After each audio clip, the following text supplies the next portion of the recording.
Bonjour, nous allons passer un superbe moment ensemble. Voici l'énoncé du QCM30. Je vous laisse faire pause pour prendre connaissance de l'énoncé. Intéressons-nous à l'item A. On cherche les demi-vies de ce médicament, c'est-à-dire le temps nécessaire pour que la concentration de ce médicament diminue de moitié. À T0, on a 100 mg par litre. On divise donc cette valeur par 2, ce qui donne 50 mg par litre. Dans le tableau, on voit que la concentration en médicament B équivaut à 50 mg par litre au bout de 6 heures. L'item A est donc vrai. Intéressons-nous maintenant à l'item B. Celui-ci nous dit qu'un état d'équilibre est indépendant de la dose administrée et sera atteint après 5 demi-vies. Il s'agit d'un item de cours et je vous invite à vous y référer si vous ne vous souvenez plus de cette partie. L'item B est donc vrai. Voyons maintenant ce que l'item C nous propose. Pour l'index d'accumulation, il suffit là encore de se référer au cours. On connaît le temps de demi-vie, il est égal à 6 heures. On connaît également le temps entre deux administrations. Il est noté tôt. En effet, le médicament est administré 4 fois par jour, c'est-à-dire 4 fois par 24 heures, soit une fois toutes les 6 heures. Le temps de demi-vie et le temps entre deux administrations, taux, sont égaux. Le rapport taux sur temps de demi-vie est donc égal à 1. D'après le tableau, si ce rapport est égal à 1, le taux d'accumulation R est égal à 2. Pour l'item D, il faut chercher le volume de distribution. Rien de plus simple. Toutes les infos qu'il nous faut sont déjà dans le tableau ou dans l'énoncé. En effet, un volume de distribution se trouve grâce à une quantité sur une concentration. Au moment de l'administration du médicament, on sait qu'on injecte 1 g du médicament B par voie intraveineuse, ce qui équivaut à 1000 mg. C'est la quantité Q0. La concentration à l'issue de l'administration au temps T0 est de 100 mg par litre.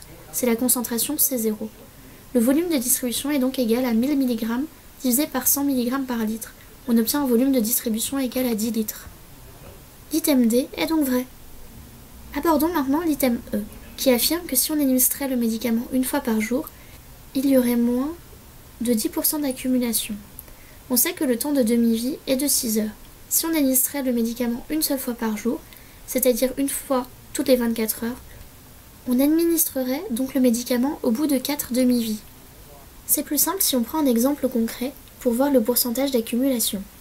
Admettons qu'au temps T0, on administre le médicament de façon à avoir 100 mg par litre.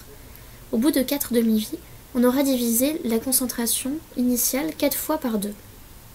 Au bout d'une journée, on passe donc par exemple de 100 mg par litre à 6,25 mg par litre, ce qui correspond bien à moins de 10% de la concentration initiale. L'item E est bien vrai.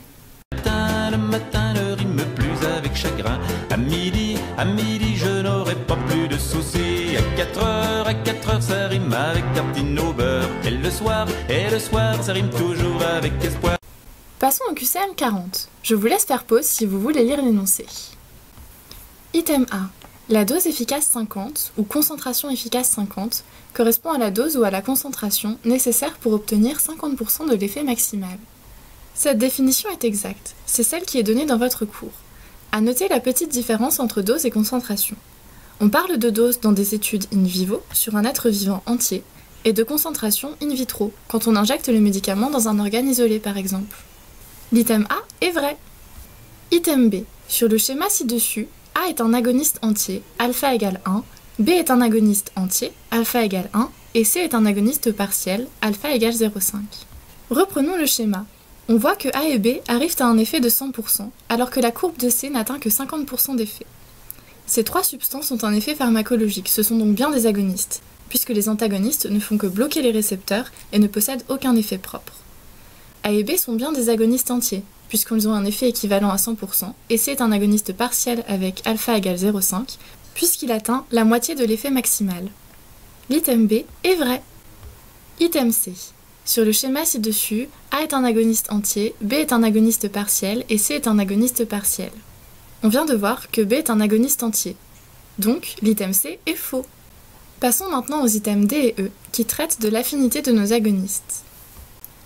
On voit sur le schéma que moins log de CE50 de C et de B est le même, et que moins log de CE50 de A est le plus élevé. Donc la CE50 de A est plus basse que celle de B et de C, qui ont une CE50 identique. La CE50 traduit l'affinité d'un agoniste. En effet, plus la CE50 est basse, plus l'agoniste a une affinité élevée, puisque la concentration nécessaire pour obtenir notre effet est plus basse. A a donc une affinité plus élevée que B et C, qui ont la même affinité. L'item D est faux et l'item E est vrai. Et de la part d'Elina, Lorraine et moi-même, bon courage!